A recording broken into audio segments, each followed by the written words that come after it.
Gideon had a lot of faith in God, except for when he didn't. I know, let me explain. Gideon's story begins when an angel shows up and says, "The Lord is with you, mighty warrior." But Gideon argues with the angel, pointing out that he is the lowest member of the weakest clan of the lowest tribe in Israel, which is getting pushed around by all the other nations.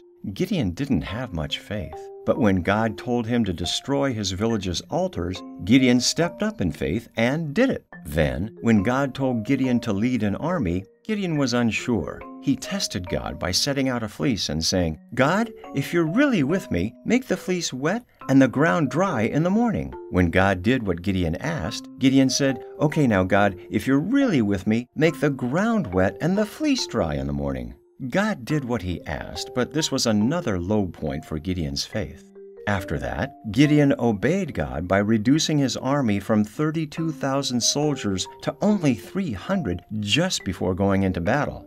That took a lot of faith. But later on, Gideon caved into the pressure of his people when he should have obeyed God. Still, Gideon led Israel successfully for 40 years. And Gideon's faith was strong at times and weak at other times. See, we aren't all that different from Gideon. Sometimes our faith feels strong, and it's easy to trust Jesus. And sometimes we might struggle with doubt, just like Gideon. But here's the good news. God's faithfulness is not like ours.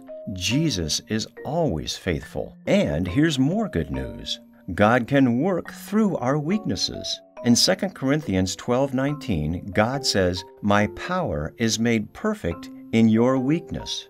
So even when our faith is weak, God is faithful, and He can work even through our weakness to do great things.